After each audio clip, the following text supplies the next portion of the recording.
Yes, wow, you all showed up. You came to this. I wouldn't have come to this. Okay, no, I sort of get it. I mean, the day after Thanksgiving, it's a crazy year. You finally get to see some live entertainment. This? 5 teenagers pretending to be stand-up comedians for an hour? Suit yourself. I see a lot of white people out there. Yeah. You know what? I'm gonna do a little experiment here. Everyone, if you're white, cheer. Everyone just give me a cheer. If you're white. Nazis, the whole bunch of you. Whoever's videotaping this, don't put that on Twitter or they're all losing their jobs. All. I'm almost a white person. I'm almost a full white person. I'm very close. Yeah, he knows where this is going. No, but for those of you who don't know, my mom is white, but my dad is mixed. He's half black, so if you do the math in your head, I'm just like white with benefits. I don't know. No, I'm basically a white dude, but like just enough not that it confuses other white people when they see me for the first time. Because sometimes I get really tan, because that's how the sun works. No, yeah, but see, like I'm in this weird in-between zone where like black people know I'm not black, but white people don't. So I get some weird comments. Like this is one that I get most of the time, a lot, when white people see me for the first time and they want to know why this. They'll come up to me and they'll go, "What are you?" I don't know if you guys registered how absurd that question is. What are you? How many of you have been asked, what are you? 2 people, the rest are white? Okay, let me put it in perspective real quick. First time I ever got asked, what are you? I was in 5th grade. 5th grade me, posted up in Kroger, because, yeah. And a middle-aged white lady comes up to me and says, "What are you?" How the hell do you respond to that as a 5th grader? See, I thought that either she forgot how to say, "Hi, how are you?" or like she knew something I didn't know. So I just said, "Yes, doing good, thank you," and walked away. I don't know how to respond to that at all. No, the worst response I get is from white teenage boys. It's the worst because I'll tell them, and then they just want to know if I can say the N-word. Yeah, it's not a comfortable position to be in by any means. No, but seriously, yeah, they'll ask me and I'll tell them, and then they're like, "Yo, dude, for real? Yo, you're one for the black? Yo, like say the N-word then. Like, you gotta say the N-word." No. No, that's not happening. It's the craziest thing to me because, like, it's the first thing that they think of, which is a little suspicious, that I said the word black, and the first word that they thought of was the N-word. I'm on to you, Kevin. No, but seriously, yeah, they're like, "Dude, say the N-word," and I'm like, "No, please stop, I'm not gonna do that. Listen, like, I'm just white, like, I'm not gonna say the N-word." And then they're like, no, bro, you just said you're one for the black. You got the pass. Which is not how that works at all. It's not Thor's hammer, just he whoever wields the tiniest amount of black in him. If he be so worthy, shall possess the power of the N-word. It's not how that works. So let's get this straight, Kevin and Kyle and Brecklin, I don't know. Let's get this straight. You think I can say the N-word, and before some black dude beats the shit out of me, and rightfully so, I have the time to say, no. Technically, I'm 1/4 black, so like, I can say it. No, you think I can say the N-word in front of Mike Tyson, and before he puts me to sleep forever, I can say, no, Mr. Tyson, not so fast. Me and you were the same. No, that's absurd. It's absurd.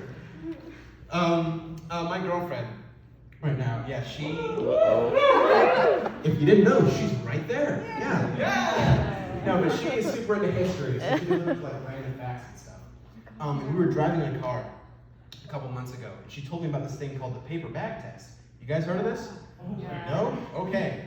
Yeah, so basically, way back in times of like racism and discrimination, so this July. No, but back in like the 1950s, they would do this thing called the Paperback Test, in which they would take a brown paper bag and they compare it to your skin tone. And if you were darker than the bag, you were denied privileges. It's a real thing. Yeah, old fraternities used to use it as like an entry ticket into parties. If you were darker than the bag, they wouldn't let you in. It's crazy. And now those frat boys, they just kind of eyeball that shit. Let's see who's invited to the darty. All right. All right, fine. You know what? Come in, my man. No doubt. I'll hit you later. No, but seriously, I was like, that's insane. And you'd never hear about that in school. Like, they'd never teach you that stuff. You never read it in a textbook. It's just another thing that, like, black people have had to go through that we as white people don't even have to think twice about. It's insane. And she was like, yeah, I know. I got a paper bag in the back, though, if you just want to... just hold your arm out. But I did it. And I'm cutting it close. No, it's because, like, it was the summer. I was, and like in January, I'm pale. I'm just your average Kevin, right? But like in mid-July, my skin gets real tan and my hair gets like bright red, so I just look like Ronald McDonald in blackface. Yeah, not a good look. No, yeah, it's bad. You guys having fun tonight? Yeah. I'm glad. I mean, my dad's not asleep yet, so that means I'm doing something right. No, yeah. Yeah. You know, I'm gonna do some sex jokes and then I'll get off stage. How about that? Yeah, move from race to sex, which is a topic I know even less about.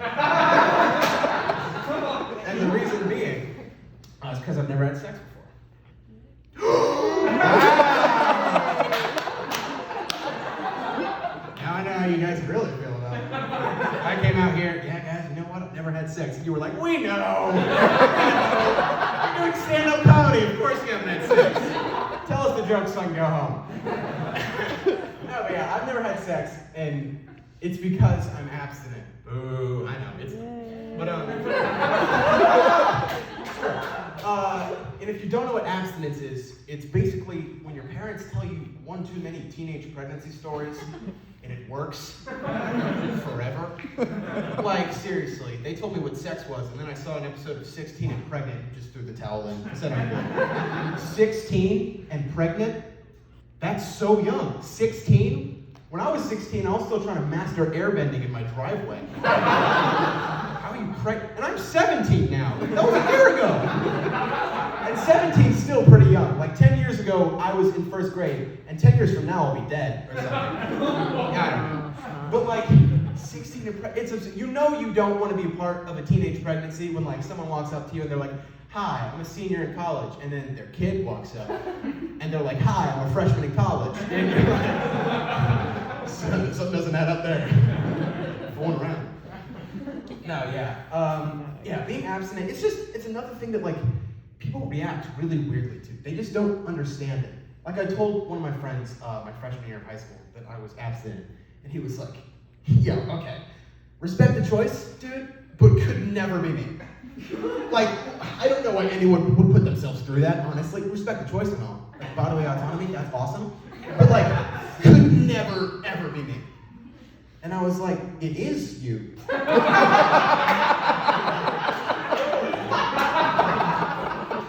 know you're not having sex. Want to know how I know? Because we're 14. And you still wear Nike Elite socks. I'm abstinent by choice. You're abstinent by chance. No, yeah. A lot of people also think that being abstinent is really hard. They're like, dude, that's actually like super hard. Like, good on you for that. Which, it's not. I don't think it's that hard. You don't put the thing in the place, right? You get what I'm saying? There's one rule. Don't do the one rule. Yeah. And it's not hard for me because, like, at the end of the day, I just know that, like, I'm not missing out. My girlfriend's not missing out on me. Who am I kidding? That'd be the best minute and 30 seconds of my life. I know my limits. No, seriously. let's put it in a little time frame perspective, right? You could put a bag of popcorn in the microwave, press start, go upstairs, have sex with me, go back downstairs, go back upstairs, go back downstairs, and it'd still be 30 seconds left. Yeah, speed racer right there. No, yeah, it's weird. Sex is, I don't know.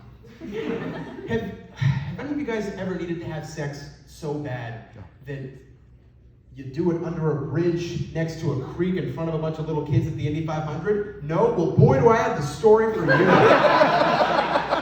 It's a little wild. Buckle up your seatbelts, all right?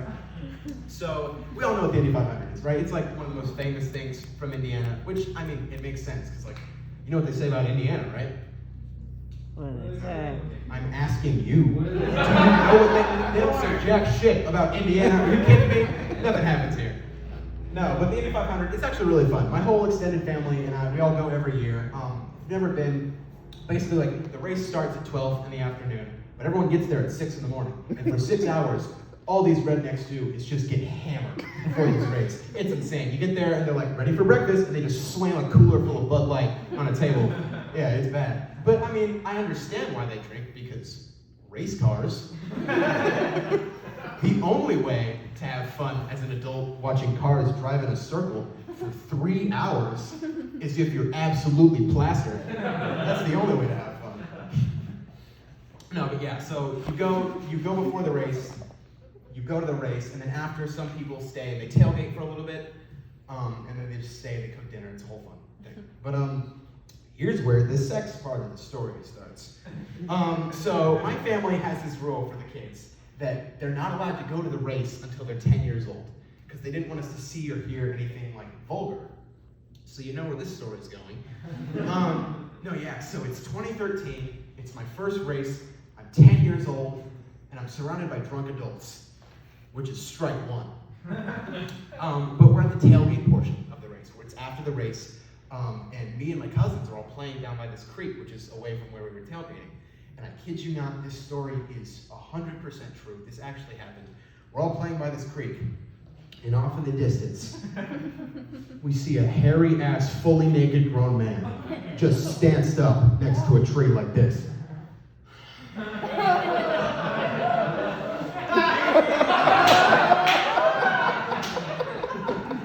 And we all stopped dead in our tracks. And my littlest cousin goes, "Oh my God. Bigfoot." And it was like the Stranger Things kids when they saw the Demogorgon for the first time. Just it was insane. And then, out of nowhere, we all see the girl, and she's naked too, except she's on her knees like this. You can use your context clues to figure out what she was doing. Is this a little gross? Is this a little too vulgar? Maybe. Well, you're not there, and I was 10 years old. So suck it up. Yeah. I'm sorry. No, okay, but we were all so young that like we didn't really know what was going on, except for my oldest cousin, who finally broke the silence by going, "She's sucking his wiener?"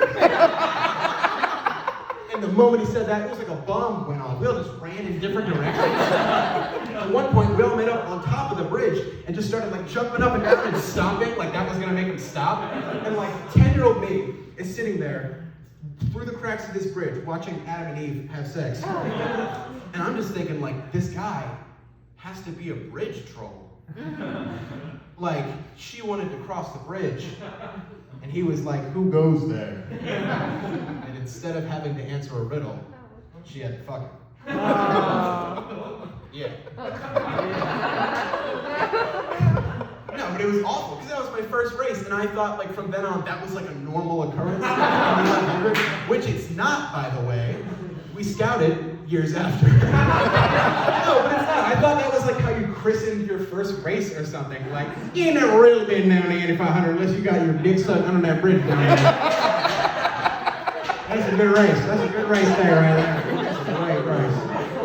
It was awful. I just remember going home that day and being like, boy, I'm sure glad I waited till I was 10 years old to go to that. This 9-year-old me could not have handled that shit. I'm a big boy now. No, they didn't actually have the race this year in person. Like, people didn't go to it because the pandemic. You know, it's a crazy year. I don't know why I'm telling you this. You guys know. But yeah, no, it's a very also politically charged year. I was actually having a political discussion with my friends a couple months ago. It was during like the height of the Black Lives Matter movement. And he started the conversation by asking me, you know, Simon, as a minority. Yeah. Simon, as a minority, just how are you feeling about all this? Which there's a couple things wrong with that one. I don't know if you guys in the past 15 minutes have had a chance to, you know, look at me.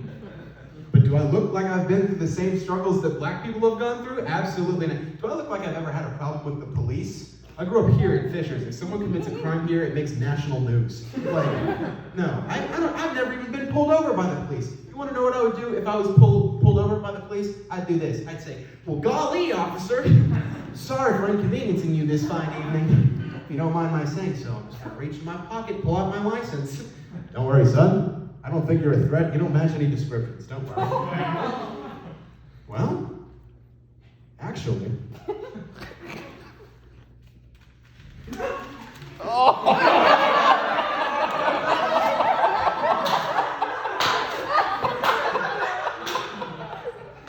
What are you?